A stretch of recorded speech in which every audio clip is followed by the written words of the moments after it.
Shalom. Sekali lagi, shalom. Ya.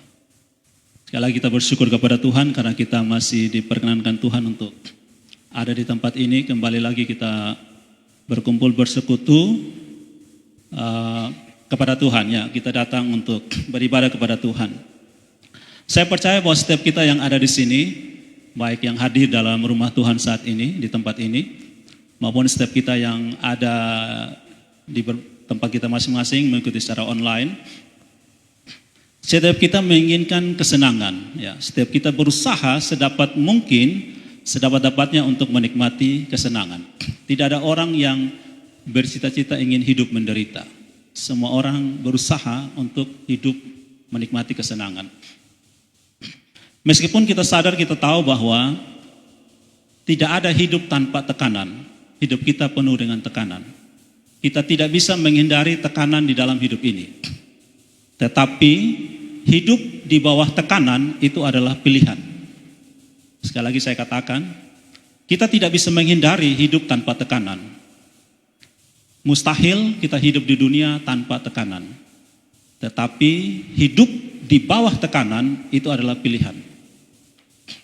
Kalau kita memilih untuk hidup di bawah tekanan, hidup kita akan terus tertekan, stres, kemudian depresi.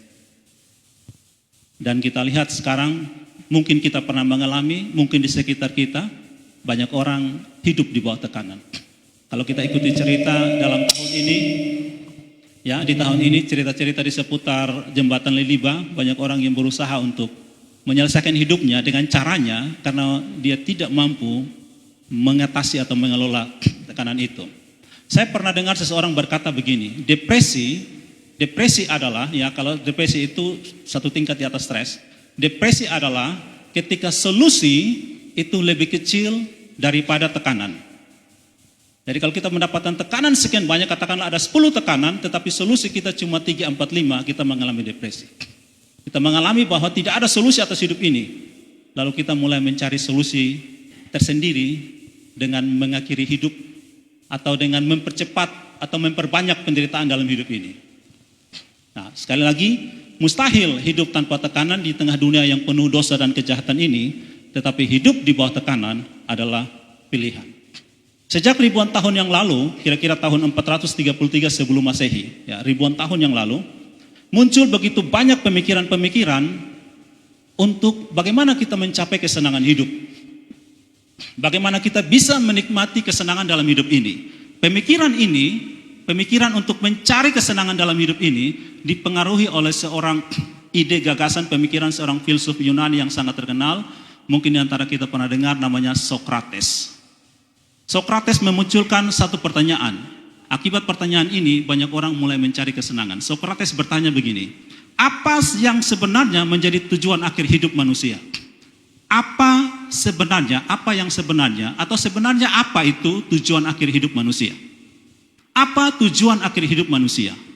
Mungkin saat ini Bapak Mama dan Saudara di tempat ini maupun di tempat masing-masing ketika mendengar khotbah ini sedang mencari tujuan hidup. Apa tujuan hidup saya? Apakah tujuan hidup saya, para siswa-mahasiswa mungkin berpikir tujuan hidup saya adalah ya selesaikan studi. Oke, lalu kalau selesai studi, kemarin ada yang wisuda, habis wisuda mau buat apa? Ya cari kerja. Oke, kamu mau kerja apa? Saya mau kerja yang kalau bisa kerja yang ringan-ringan tapi gajinya besar begitu. Atau gajinya kecil tapi jabatannya tinggi begitu. Lalu kalau sudah kerja, ya menikah, punya rumah, menikah, punya mobil mewah. Lalu setelah itu apa? Ya punya anak, kalau Tuhan kasih umur panjang, punya cucu, terusnya setelah itu apa gitu. Mungkin kalau kita terus bertanya-bertanya, kita tidak akan pernah ketemu jawaban akhir. Ya pada akhirnya ya mati. Nah kalau setelah kamu mati, lalu apa? Bagi orang yang percaya bahwa tidak ada kehidupan setelah kematian, bagi dia selesai.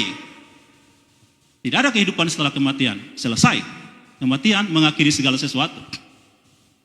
Makanya sekarang banyak orang yang mengkritik tulisan di kuburan, ya. Tempat peristirahatan terakhir. Ya. Bagi orang yang percaya ada kehidupan setelah kematian, itu bukan tempat peristirahatan terakhir. Betul ya?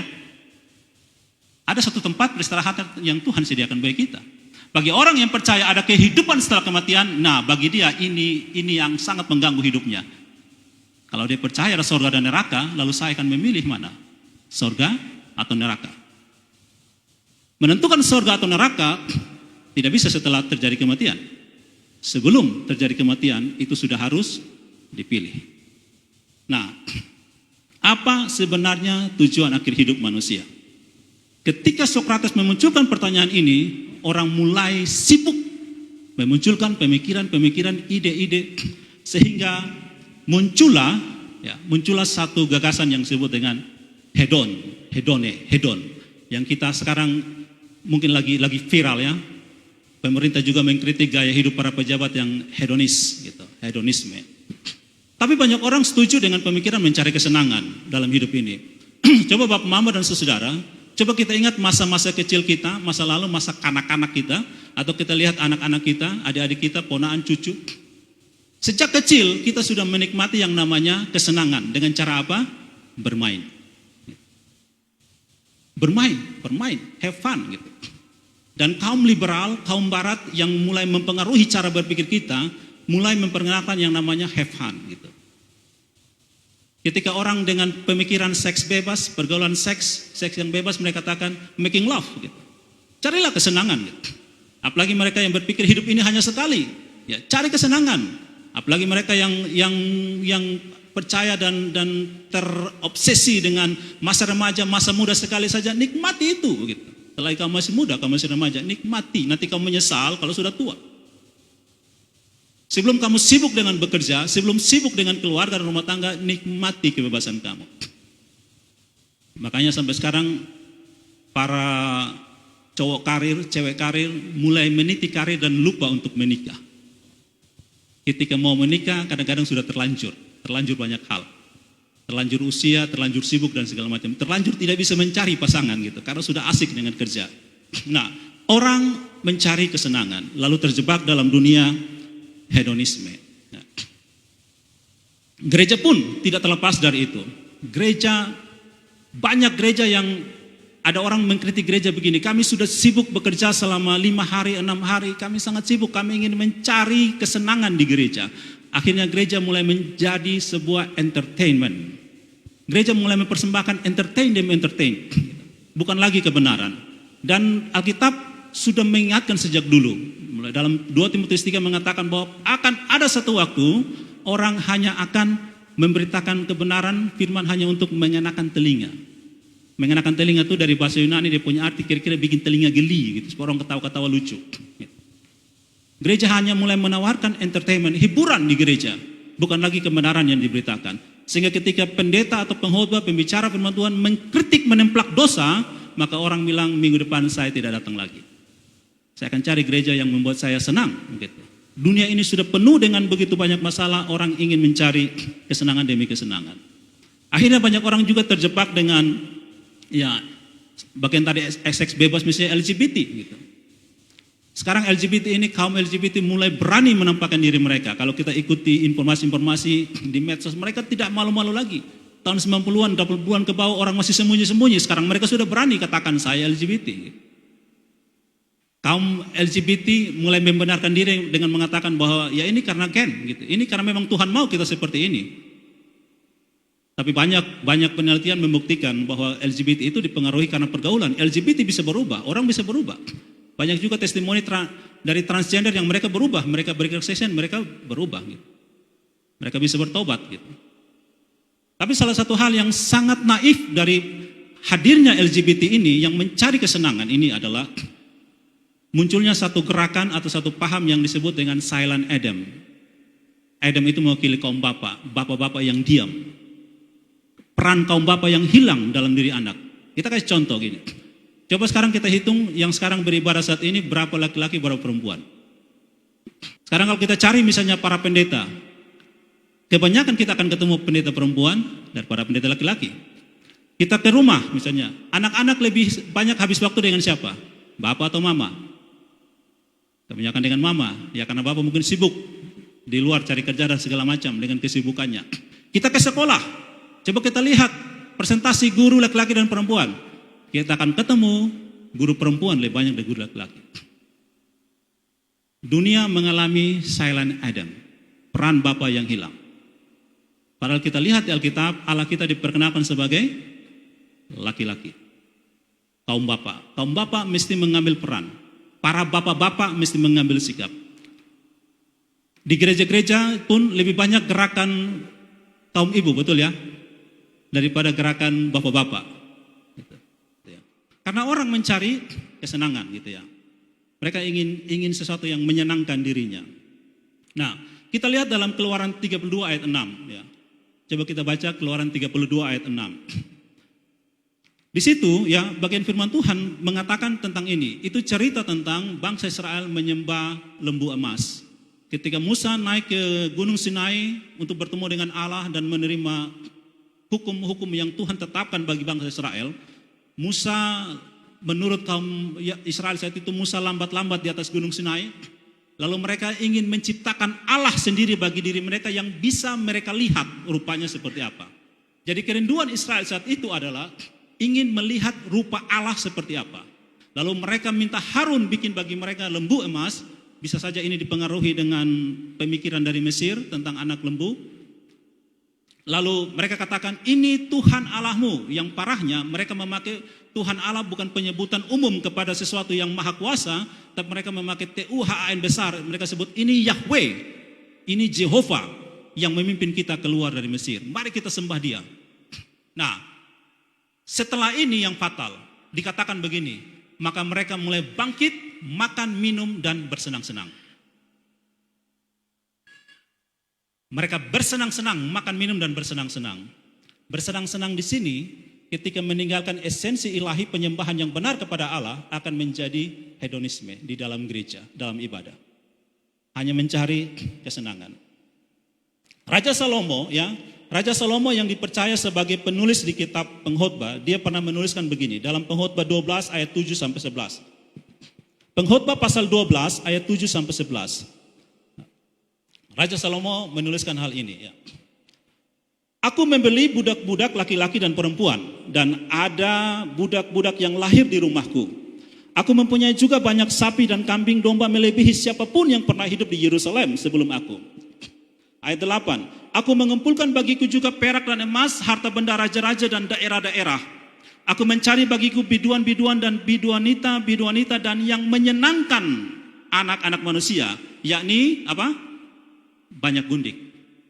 Ayat 9, dengan demikian aku menjadi besar, bahkan lebih besar daripada siapapun yang pernah hidup di Yerusalem sebelum aku. Dalam pada itu hikmatku tetap tinggal tetap padaku. Aku tidak merintangi mataku dari apapun yang dikehendakinya, dan aku tidak menahan hatiku dari sukacita apapun, sebab hatiku bersukacita karena segala jerih payahku. Itulah buah segala jerih payahku. Ayat 11. Ketika aku meneliti segala pekerjaan yang telah dilakukan tanganku dan segala usaha yang telah kulakukan untuk itu dengan jerih payah, lihatlah, mari kita baca sama-sama, segala sesuatu adalah kesia-siaan dan usaha menjaring angin. Memang tak ada keuntungan di bawah matahari. Salomo menjadi raja yang sangat hebat. Kayaknya tidak ada dalam sejarah dunia ini seorang raja yang mengalahkan Salomo. Dia lebih hebat dari bapaknya Daud. Wilayah kekuasaannya lebih besar dari bapaknya Daud. Hikmatnya melebihi bapaknya Daud. Karena Yesus mengakui tidak ada satu orang pun di dunia yang memiliki hikmat seperti Salomo. Sebelum dia dan setelah dia tidak ada, kecuali Yesus Kristus. Salomo dipercaya menulis 3 kitab di dalam Alkitab, yaitu Amsal, Pengkhotbah, dan Kidung Agung. Kalau kita lihat dari ciri khas karakteristik tulisan itu, Salomo menuliskan Kidung Agung ketika dia masih muda, ketika hidupnya dipenuhi dengan gelora cinta yang luar biasa. Dia memandang segala sesuatu dari sudut pandang cinta. Dan uniknya, Bapak Mama Saudara kalau membaca kitab Kidung Agung tidak akan ketemu kata Tuhan di situ. Hidupnya penuh dengan gelora cinta. Ketika usianya mulai paruh baya, usia-usia menengah, dia menulis kitab Amsal. Ketika mungkin dia sudah mulai menyadari beberapa hal, dia mulai punya banyak anak, dia mulai menasihati anak-anaknya untuk hidup takut akan Tuhan. Lalu ketika dia sudah sangat tua dan akan segera menyelesaikan kehidupannya di dunia, dia menulis kitab Pengkhotbah. Dia katakan di dalam 11, ketika aku meneliti segala pekerjaanku, dia mulai merenungkan semua yang telah dia lakukan. Dia katakan semua itu apa? Sia-sia. Seorang pendeta terkenal, ya, Billy Graham, dia menafsirkan kehidupan Salomo seperti hanya ada di ujung jari. Sekali dia petik jarinya gini, segala sesuatu ada dan siap layani dia, apapun yang dia mau. Hidup dia cuma ada di ujung jari, apapun dia mau datang. Dia punya segala sesuatu. Kita sekarang belajar untuk mengejar pengetahuan hikmat yang luar biasa, Salomo sudah punya. Kita bekerja susah payah untuk dapatkan pekerjaan, Salomo punya banyak sekali pekerjaan, membangun bait Allah melebihi segala sesuatu. Kita berusaha bekerja hidup untuk mencari ketenaran, pamor, terkenal, reputasi tinggi, Salomo sudah punya. Semua raja-raja di dunia datang ke Israel untuk menguji dan mengetahui hikmat Salomo. Salah satu kisah yang terkenal adalah kisah Ratu dari Sheba. Semuanya Salomo sudah punya. Kita ingin menikmati seks sebegitu sebebas-bebasnya, Salomo sudah punya. 300 istri, 700 gundik selir. 1 tahun tidak cukup kunjungi 1 orang. 1 hari 1 tidak cukup. 1 hari, 1 tahun berapa hari? 365 hari. Hanya butuh 365 perempuan. Berarti dia kunjungi semuanya butuh berapa tahun? Kira-kira 3 tahun. Betul ya? Baru bisa kunjungi semuanya. 1 hari 1. Semuanya dia sudah punya. Lalu dia katakan apa? Di ayat 11 bagian akhir. Segala sesuatu adalah kesia-siaan dan seperti usaha menjaring angin. Siapa orang yang pernah jaring angin? Tidak akan pernah bisa. Pakai jaring tangkap angin tidak akan pernah bisa. Sesuatu yang sia-sia. Salomo terjebak dalam kehidupan hedonisme. Mencari kesenangan, kepuasan semata-mata. Dia bilang, saya tidak akan merintangi mata saya dari apapun yang dia mau. Apapun yang mata saya mau, saya tidak akan tahan. Dalam ayat 10, aku tidak menahan hatiku dari sukacita apapun yang hatiku mau. Banyak orang terjebak dengan pemikiran begini, ikuti saja suara hatimu. Apa kata hatimu, ikut. Saya yakin itu menyesatkan. Kenapa? Karena menurut Yeremia pasal 17 ayat 5 sampai 9 dikatakan, betapa liciknya hati. Hati itu licik. Kalau hati kita tidak ditebus, dimurnikan oleh Kristus, dia akan bawa kita kepada kejahatan. Yesus katakan ini, bukan apa yang masuk ke dalam mulut yang menajiskan kita, tetapi apa? Apa yang keluar dari mulut itu. Karena yang keluar dari mulut berasal dari hati kita. Sedangkan Amsal 4 ayat 23 berkata, jagalah hatimu dengan segala kewaspadaan, sebab dari situlah terpancar kehidupan. Hati-hati kalau kita sering bilang, ikut saja kata hatimu. Apa kata hatimu? Ikut, hati-hati. Salomo bilang, aku tidak menahan hatiku dari apapun yang dia mau. Dari sukacita apapun saya biarkan, mata saya melihat apapun saya kasih saja. Salomo lupa karena mungkin belum ditulis. Ada Galatia 5 ayat 22-23 bilang apa? Buah roh yang terakhir adalah apa? Mengendalikan diri, kendalikan dirimu. Kontrol hatimu, kontrol matamu. Tidak semua yang diinginkan mata itu baik, tidak semua yang diinginkan hati itu baik. Harus diuji. Makanya Raja Daud berkali-kali dia berdoa, ujilah hatiku ya Allah. Ujilah aku. Sekarang satu lagu yang terkenal, lagu lama yang orang sering nyanyi. Ujilah aku Tuhan, cobalah aku Tuhan. Gitu. Selidiki hatiku dan batinku, mataku tertuju padamu. Mari kita setiap hari ya berdoa seperti Raja Daud berdoa. Ujilah aku Tuhan, selidiki hatiku. Apakah hatiku tulus kepadamu?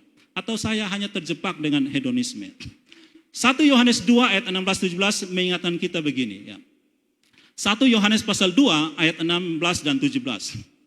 Sebab semua yang ada di dalam dunia, yaitu, baca sama-sama 1, 2, 3, keinginan daging dan keinginan mata, serta keangkuhan hidup, bukanlah berasal dari Bapa, melainkan dari dunia.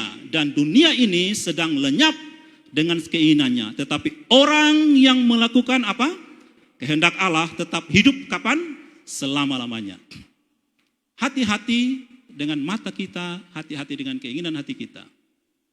3 hal ini fatal. 3 hal yang vital tetapi bisa jadi fatal. Keinginan mata, keinginan daging, dan keangkuhan hidup. Atau istilah orang lain untuk kaum lelaki dia bilang apa? Harta, tahta, wanita. Hati-hati. Tuhan sudah ingatkan. Orang yang hidup selama-lamanya, artinya orang yang hidup kekal adalah yang melakukan kehendak Allah. Matius 7 ayat 21-23, Yesus mengingatkan begini. Pada hari yang terakhir, Pada hari terakhir akan apa? Banyak orang berseru kepadaku apa? Tuhan, Tuhan, aku telah buat mujizat, aku telah usir setan demi namamu. Tapi apa kata Yesus? Pada saat itu, maka aku akan berterus terang kepada mereka. Enyahlah kau pembuat kejahatan. Kamu tidak melakukan kehendak Bapa. Hati-hati dengan kita yang tekun, kita kelihatannya tekun, rajin melayani, rajin beribadah, hati-hati. Kalau itu kita lakukan hanya sebuah tuntutan, tapi hati kita terjebak dengan hedonisme. Hati kita tidak bersih di hadapan Tuhan. Hati kita tidak tulus di hadapan Tuhan. Misalnya contoh ya. Saya berkhotbah sekarang ini. Lalu ketika saya melihat bahwa mama saudara cuma duduk diam, tidak berikan respon, tidak berikan reaksi, saya mulai pikir, saya mulai lihat hati saya gitu. Kok saya khotbah seperti ini. Itu dalam batasan itu evaluasi yang baik. Tapi saya bisa terjebak dengan mencari pengakuan. Kalau ketika nanti kita kadang-kadang jabat tangan di luar, lalu orang jabat tangan biasa-biasa saja ya, datar-datar saja. Biasanya kadang-kadang kita terjebak, ada yang bilang gini, wah khotbah Bapak luar biasa, kami diberkati. Tapi misalnya tidak ada orang yang seperti itu, atau bahkan tidak ada yang mau jabat tangan dengan saya. Saya mulai merasa tertolak. Kalau saya merasa tertolak, apa yang saya cari? Paulus bilang, kalau kami masih mencari pengakuan manusia, kami bukan hamba Tuhan yang benar. Ada yang misalnya, teman-teman saudara yang WL di sini, ajak nyanyi orang biasa-biasa saja, lalu kita mulai mencari pengakuan. Atau mungkin kadang-kadang kita nyanyi salah sedikit, orang kritik, kamu nyanyi bodoh, fals, segala macam. Kita mulai tertolak dan minggu depan saya tidak mau melayani lagi. Kita terjebak dengan berhala mencari pengakuan diri. Kita kembali kepada pertanyaan Sokrates tadi ya. Apa yang sebenarnya menjadi tujuan akhir hidup manusia? Lalu apa tujuan akhir hidup kita? Saya mencatat ada dua hal sebagai bagian akhir dari renungan kita. Yang pertama, semua kita membutuhkan dan mencari peristirahatan. Bagi orang yang sudah bekerja, dia butuh istirahat. Di dalam perjalanan hidup kita yang sangat melelahkan ini, kita butuh istirahat. Minimal setiap orang butuh rumah yang nyaman. Sibuk kerja di kantor, di lapangan dimanapun, kita ingin pulang ke rumah, istirahat. Tapi bapak-bapak, suami-suami pulang rumah dapat mengomel dari istri. Itu dia merasa tertekan gitu ya. Istri-istri kerja sibuk-sibuk pulang, pekerjaan makin banyak lagi di rumah. Dia mulai marah-marah. Padahal rumah itu harusnya menjadi tempat istirahat, tempat yang nyaman. Tempat di mana kita diterima tanpa dikritik untuk menjatuhkan kita. Semua kita butuh istirahat. Ketika Allah menjadikan taman di Eden, Allah menempatkan manusia yang pertama. Menurut Kejadian 2 ayat 15, ketika Allah menempatkan manusia di Taman Eden, tujuannya ada dua. Mengelola dan mengusahakan taman itu, bekerja. Allah tempatkan pertama kali adalah bekerja. Tetapi setelah dosa masuk ke dalam dunia, pekerjaan menjadi sangat melelahkan dan menjenuhkan. Kenapa? Karena Tuhan sudah mengutuk tanah ini. Dengan berpeluh dan susah payah kamu akan bekerja. Kamu tanam padi yang tumbuh apa?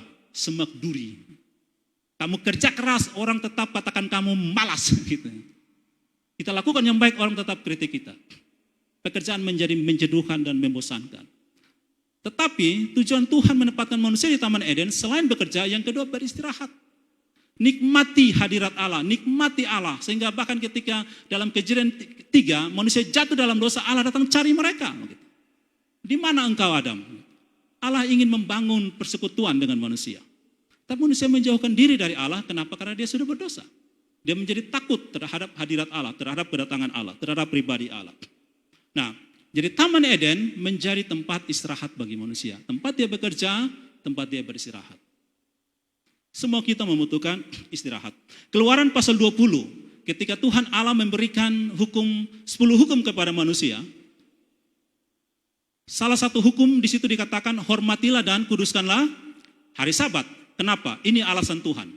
Tuhan katakan hormati dan kuduskan hari Sabat, alasannya adalah sebab 6 hari lamanya engkau akan bekerja. Hari ke-7 beristirahat. Tapi sekarang kita lihat dunia kita sekarang.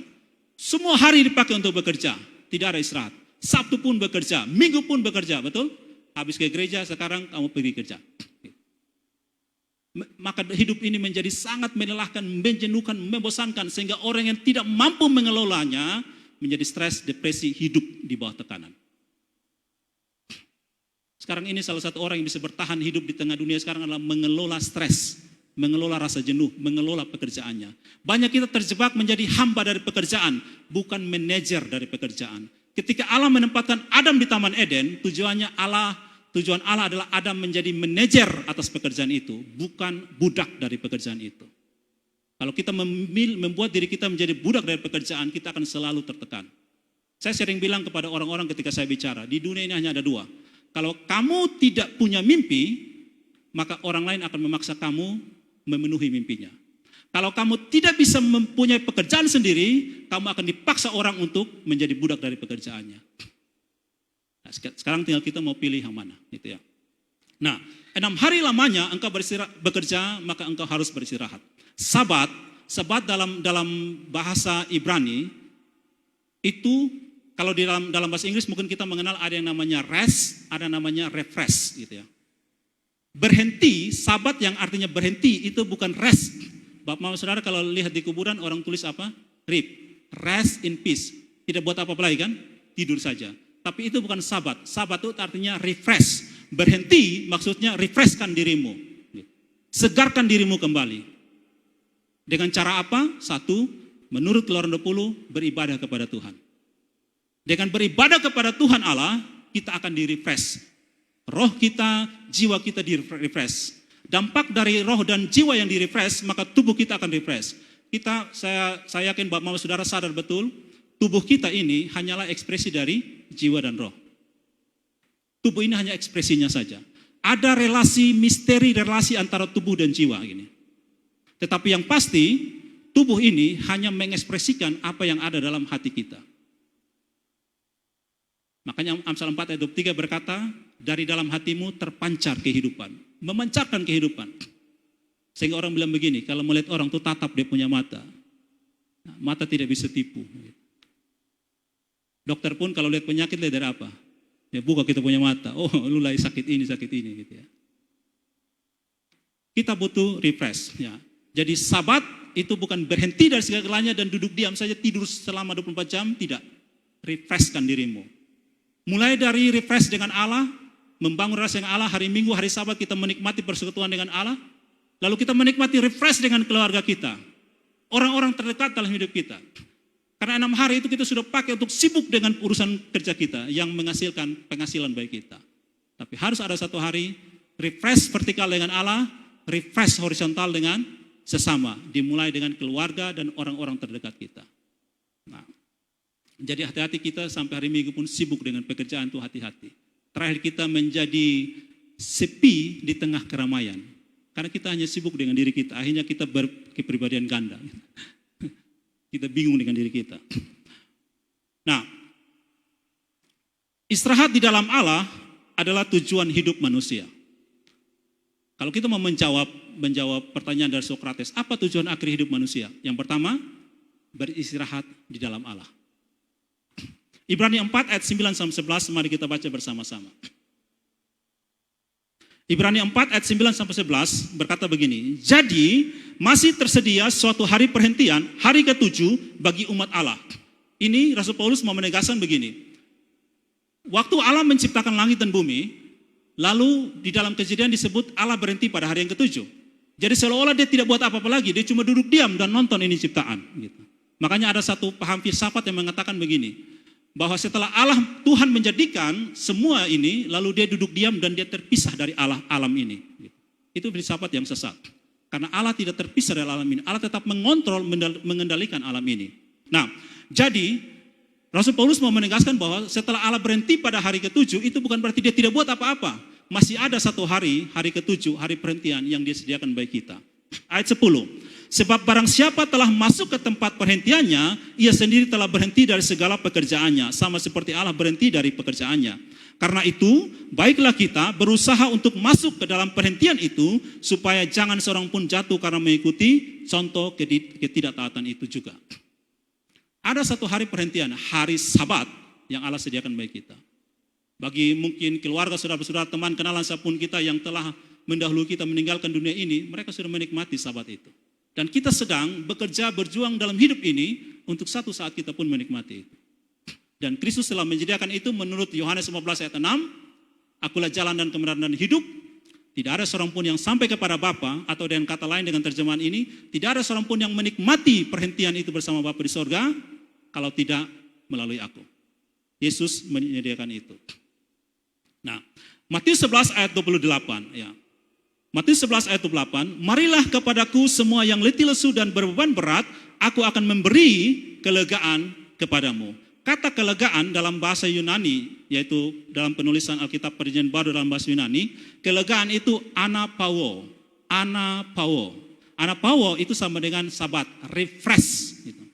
Yesus katakan, kamu sudah sibuk dengan ritual ibadah, kamu sudah sibuk dengan menjalankan ibadah, hidupmu itu sangat melelahkan. Karena beban-beban tuntutan ibadah yang diberikan oleh ahli Taurat orang Farisi kepada orang Yahudi pada saat itu begitu berat sekali. Dan Yesus katakan, serahkan itu kepadaku. Semua tuntutan-tuntutan hukum Taurat, serahkan kepadaku. Aku akan memberikan sabat kepada kamu. Itulah kenapa Yesus katakan, dia datang untuk menggenapi hukum Taurat. Semua tuntutan ritual, kalau Bapak Mama Saudara pelajari betul ritual ibadah Yahudi itu sangat-sangat berat. Sangat-sangat berat. Dan tidak ada satu orang pun yang mampu melakukannya. Apalagi prinsip hukum Taurat begini, barang siapa yang melakukannya, dialah yang selamat. Itu prinsip hukum Taurat. Hukum Taurat berkata kalau kamu melakukan ini dengan sempurna kamu selamat. Kalau tidak salah satu pun kamu out. Ada 10 tuntutan misalnya, kamu benar 9, salah satu gagal. Atas dasar satu itu kamu gagal. Itu aturan hukum Taurat. Dan hanya Yesus yang mampu memenuhi semua tuntutan hukum Taurat itu. Sehingga siapa yang percaya kepada dia, dia selamat. Menurut Yohanes 3:16, barang siapa yang percaya kepada anak tunggal Bapa itu, dia beroleh hidup yang kekal. Nah, yang kedua bagian yang terakhir ini. Apa tujuan hakiki atau esensi atau hal mendasar dari hidup manusia? Bukan kesenangan bagi tubuh dan daging. Jadi yang tadi tujuan akhir hidup manusia menikmati persiratan dengan Allah, dan yang kedua tujuan atau esensi hidup manusia bukan kesenangan daging atau tubuh ini. Nah, Yesaya 43 ayat 7 berkata begini. Yesaya 43 ayat 7 memberi jawaban kepada kita apa tujuan hidup manusia. Semua orang yang disebutkan dengan namaku yang kuciptakan untuk kemuliaanku yang kubentuk dan yang juga kujadikan. Semua kita diciptakan untuk kemuliaan Allah. Dengan kata lain, semua kita diciptakan untuk menyembah Allah. Di dalam diri kita, Bapak Ibu Saudara, di dalam hati kita yang terdalam ada suatu pengakuan terhadap satu kuasa yang melebihi dari kita. Yang kedua, atas dasar kuasa yang melebihi dari kita itu, kita mau menyembah Dia. Sehingga kalau kita tidak ketemu sesuatu yang benar untuk disembah, kita akan sembah sembarangan. Karena kita tidak mungkin tidak menyembah. Kita adalah makhluk penyembah. Makhluk yang diciptakan untuk menyembah sesuatu yang lebih dari kita. Makanya kalau kita jalan di gelap, orang bilang di situ ada apa? Ada ini itu, kita akan menghindar. Kalau kita ketemu dengan orang yang lebih hebat dari kita cenderung apa? Takut kepada dia, menyembah dia. Karena kita ini makhluk yang diciptakan untuk menyembah sesuatu. Nah, Allah datang memperkenalkan dirinya, saya yang harus kamu sembah di dalam Kristus.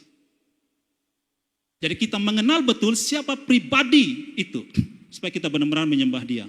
Yesaya 43 ayat 7 membuktikan kita, kamu, saya, kita semua diciptakan untuk kemuliaan Tuhan, untuk menyembah Dia. Efesus 2 ayat 10 berkata begini, karena kita ini buatan Allah, diciptakan dalam Kristus Yesus untuk melakukan pekerjaan baik yang dipersiapkan Allah sebelumnya. Ia mau supaya kita hidup di dalamnya. Kita diciptakan oleh Allah di dalam Kristus untuk melakukan pekerjaan baik yang Dia sudah siapkan. Sekarang kita bertanya, apa pekerjaan baik itu? Kalau kita mundur jauh ke kitab Kejadian pasal 2 ayat 15 tadi, mengusahakan dan mengelola taman yang Allah sudah sediakan itu. Nah, sekarang ada masalah, kita jatuh dalam dosa. Kita sudah berdosa. Bagaimana mungkin kita mengerjakan pekerjaan baik? Kalau saya bilang baik, belum tentu Bapak Mama Saudara bilang itu baik. Setiap orang punya ukuran kebaikan.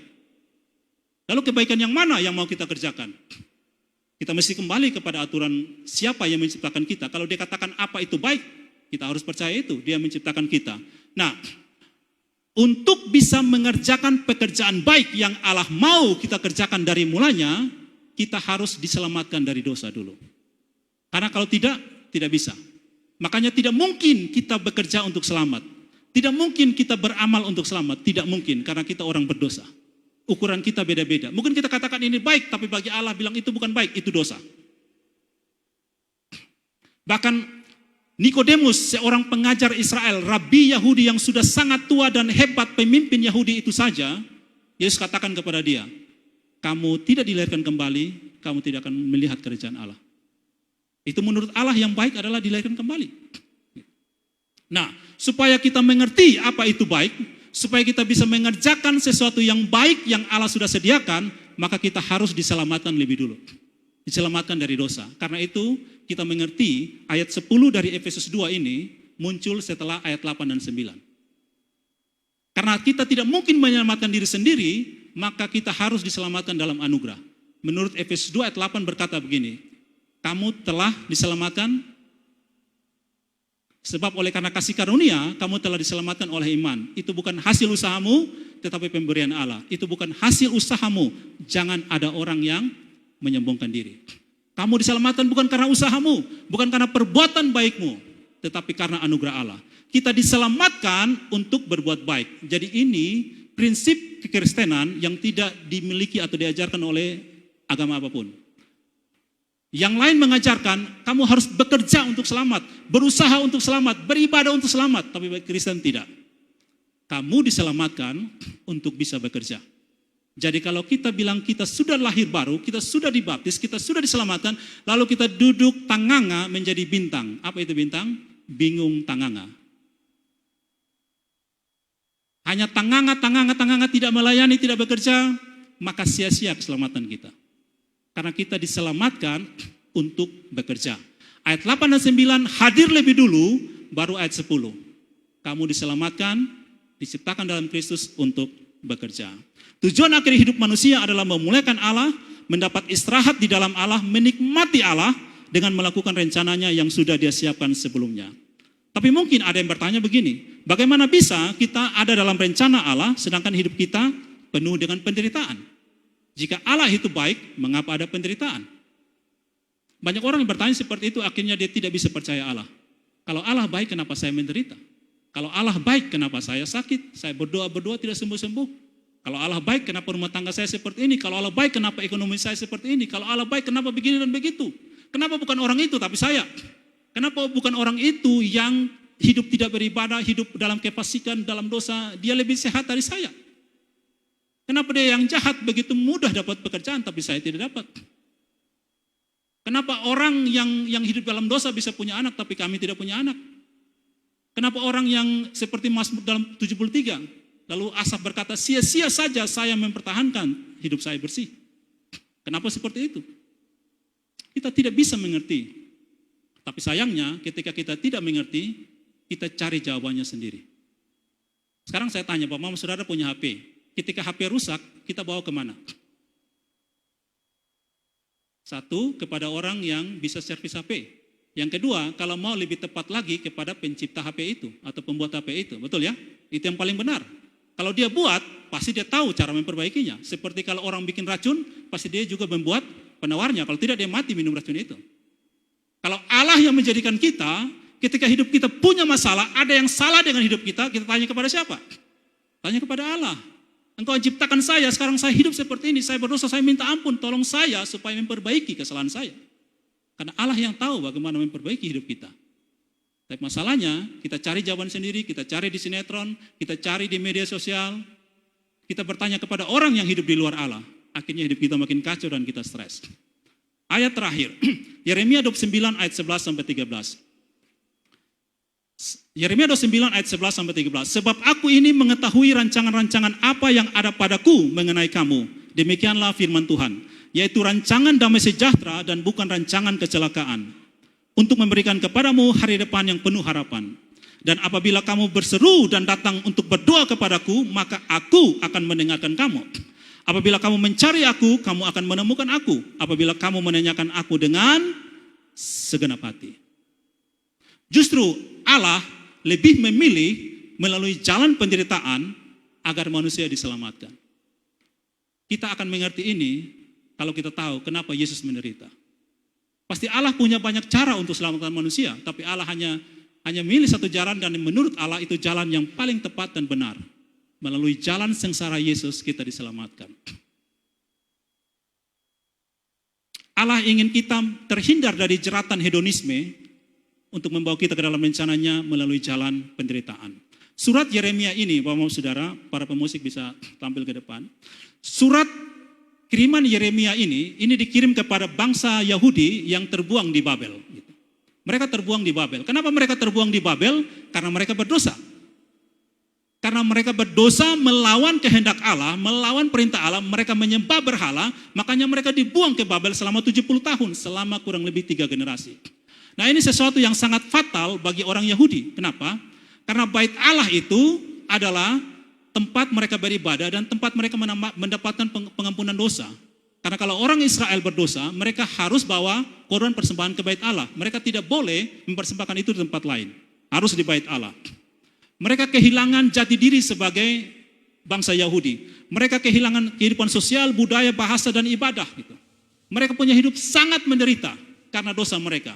Tapi uniknya Tuhan katakan, aku tahu rancangan apa yang ada padaku mengenai kamu. Berarti ketika mereka dibuang ke Babel pun itu dalam rancangan Allah gitu. Supaya mereka bisa dikembalikan kepada Allah. Jadi Allah memilih cara ini untuk memurnikan umat pilihannya. Jadi mengapa Allah memakai penderitaan? Kalau Allah baik, kenapa kita dibiarkan menderita? Saya menemukan minimal ada 4 alasan. Yang pertama, Allah memakai penderitaan untuk menyatakan anugerahnya. Kita tidak akan pernah paham anugerah kalau kita tidak pernah menderita. Yang kedua, Allah memakai penderitaan untuk bersihkan umatnya. Dalam Yohanes 15 ketika Yesus bicara, akulah pokok anggur yang benar, Bapakkulah pengusahanya, lalu dia katakan begini, pada dia itu ada 2 ranting. 1, ranting yang tidak berbuah akan dipotong dan dibuang. Tapi ranting yang berbuah akan dibersihkannya supaya lebih banyak berbuah. Kalau kita yakin bahwa kita ini adalah ranting-ranting Allah di pokok anggur itu, kalau kita tekun di dalam Tuhan dengan hati yang benar di hadapan Tuhan, kita sungguh-sungguh merindukan Tuhan dan kita sedang mengalami penderitaan, sangat mungkin itu kesempatan kita sedang dibersihkan oleh Allah untuk lebih banyak berbuah. Yang ketiga, melalui jalan penderitaan Allah memelihara umatnya. Supaya minimal kita tidak terjebak dengan mencari kesenangan duniawi, hedonisme. Yang keempat, melalui jalan penderitaan Allah menyatakan bahwa Dia adalah Allah kita dan kita adalah umatnya. Ini kerinduan Allah sejak dulu sampai di kitab Wahyu kita bisa baca. Supaya mereka menjadi umatku dan aku menjadi Allah mereka. Itu juga doa Yesus dalam Yohanes 14, dia katakan supaya di tempat di mana aku berada, kamu pun berada. Gereja yang meninggalkan kenyamanan dunia, gereja yang meninggalkan hedonisme, akan bertemu dengan Allah yang penuh dengan anugerah. Jadi ibadah bukan lagi menjadi sesuatu entertain, bukan satu hiburan yang menyenangkan kita. Bukan juga kita datang ke gereja untuk ketawa-ketawa lalu pulang kita tidak ingat firman Tuhan, tapi kita hanya ingat cerita lucu. Bukan berarti ketawa-ketawa salah, tidak. Gereja bukan tempat hiburan, apalagi hiburan malam dan hiburan pagi. Allah itu penghibur, Roh Kudus itu penghibur, tetapi hiburan yang membawa kita kepada kebenaran. 3 tugas Roh Kudus adalah mengisahkan manusia akan dosa. Memberitakan manusia tentang penghakiman, mengajarkan manusia tentang kebenaran.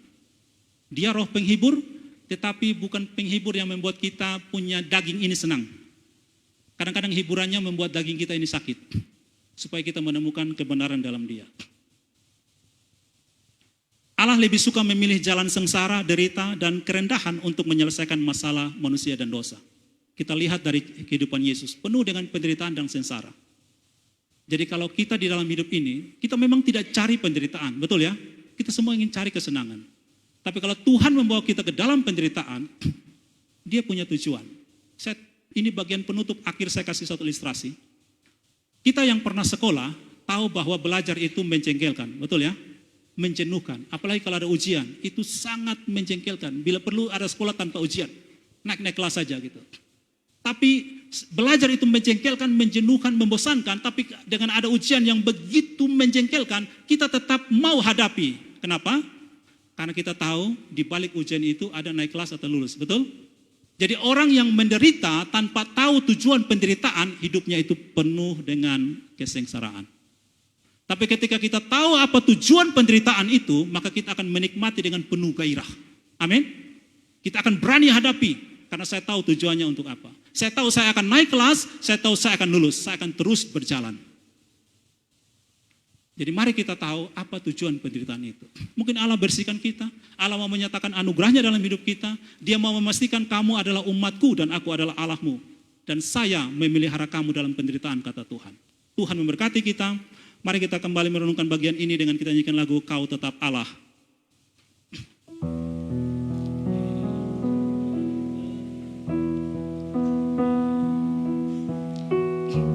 Kita mengakui bahwa Tuhan itu dahsyat dalam hidup kita. Dia pencipta segalanya. Dia yang menciptakan kita. Dia Allah kita dan kita adalah umatnya. Kita menyembah Dia, hanya Dia Allah di dalam hidup kita. Segala sesuatu akan bergoyang, segala sesuatu akan bergoncang. Penderitaan bisa saja datang, tekanan bisa saja datang. Tetapi kita tetap memilih menyembah Dia, Allah dalam hidup kita, Allah dalam Yesus Kristus. Ku sembah Engkau Yesus, hanya Engkau Allah, hanya Engkau Allah di hidupku, Allah di hidupku. Tiada yang lain, hanya Engkau Tuhan. Tiada yang lain, hanya Engkau, hanya Engkau Tuhan. Selamanya Kau tetap Allah. Walau dunia semuanya bergoncang, walau dunia semua bergoncang, tak tergoncangkan Kau tetap Allah. Tak tergoyahkan Kau tetap Allah. Firman-Mu Tuhan jadi hartaku, terang dan suluh di jalan.